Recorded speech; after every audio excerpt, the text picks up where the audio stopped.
আজকের বিশেষ অতিথি চট্টগ্রাম উত্তর জেলা যুবদলের সাবেক প্রচার সম্পাদক সাবেক সাধারণ সম্পাদক শহীদ মঞ্জুর হক, চট্টগ্রাম উত্তর জেলা বিএনপির সম্মানিত সদস্য রাজধানী পৌরসভা বিএনপির সাবেক সভাপতি।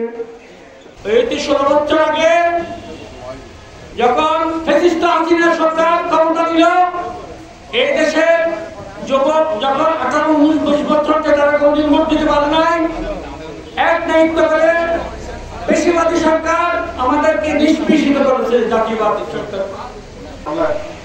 আপনি আরো যারা রাজনীতি করেন, আপনি যারা রাজনীতি করি এবং কিছুটা আমরা চেষ্টা করি এখন আমার কিছু কিছু আরাম মানুষ আমরা জিরহমান দিন মারা গিয়ে জিরহমানের এখন মধ্যে একটা লক্ষ্যটি আপনি জিরহমানের আত্মীয় স্বজনার এরা আত্মীয় স্বজন একটা বাড়ি একটা বড় একটা গাড়ি নদীয়ে যাওয়াকে আগে পর্যন্ত প্রমাণ করে দেওয়া হয়। এখন আমরা কে আপনি হচ্ছে সাহায্যে আর আপনি কিছু জায়গা করবো, কিছু টাকা বলে দেওয়া করবো, কিছু করবো, মা বাবার ব্যবসা করবো, আর এসব মতো ভুলে নিবারণ করবো। এই জাতীয় কিছু মানুষ সামান্য কিছু মানুষ আমার পুকুরে হাত ধরে কেন্দ্র থেকে একটি কণ্ঠ বেশি উঠেছিল। আমি বাংলাদেশের স্বাধীনতা ঘোষণা করছি, আমি জিয়াউর রহমান। সেই স্বাধীনতা সেই ঘোষণার উজ্জীবিত হয়ে এদেশের সাধারণ জনগণ সৈনিক এবং বৈশাল সাধারণকে নিয়ে জাতীয় পরিধিক 9 মাস যুদ্ধ করেছিল। কিন্তু যুদ্ধ করে আমরা কি পেলাম? আমরা কি পেয়েছি?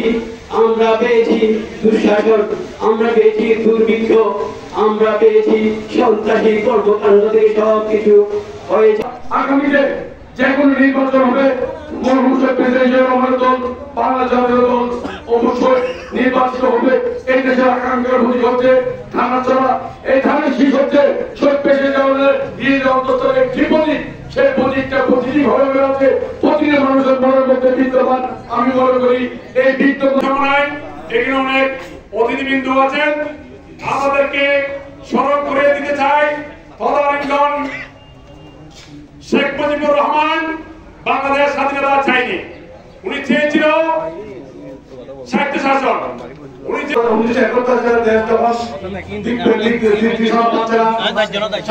যখন পাকিস্তানে যে আত্মীয়তা গ্রহণ করে, তখন জিয়াউর রহমানের বেতার কেন্দ্র থেকে স্বাধীনতা ঘোষণা দিয়েছিলাম। এই সেই স্বাধীনতা ঘোষণার মাধ্যমে আমরা একটি স্বাধীন রাষ্ট্র পেয়েছি। তিনি জনমানুষের নেতা ছিলেন, তিনি মানুষের পাশে মানুষের জনগণের সাথে সম্পৃক্ত ছিলেন এবং সে তার আদর্শকে আমরা আছে আদর্শকে অনুসরণ করে আমরা চেষ্টা করে যাচ্ছি মানুষের চৌধুরীর নেতৃত্বে রাজনীতি করেছি। আগামী দিনও এই হলদিয়ায় আমার দেশদিন কাদের চৌধুরীর নেতৃত্বে আমরা ঐক্যবদ্ধভাবে আমাদের এখানে শুধু একটা গ্রুপ থাকবে, সেই গ্রুপ হল শহীদ সালাউদ্দিন কাদের চৌধুরী ও গিয়াসউদ্দিন কাদের চৌধুরীর অনুসারী হিসাবে আমরা রাজনীতি করতে পারবো। আজ এখানে কথা বলার স্বাধীনতা পেয়েছি।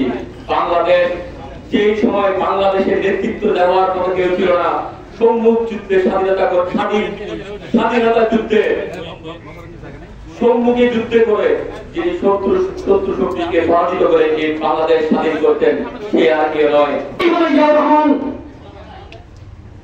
ইন্ডিকেট করেছিলেন, I make politics very difficult for the টাফার politicians. আমাদের প্রাণ প্রিয় নেতা রাউজানের তথা চট্টগ্রামের নয়, সমগ্র তিনি ওয়াইসিতে আন্তর্জাতিক নেতা আমাদের মরহুম শহীদ সালাউদ্দিন কাদের চৌধুরীর প্রতি আমি শ্রদ্ধা এবং মাগফিরাত কামনা করছি।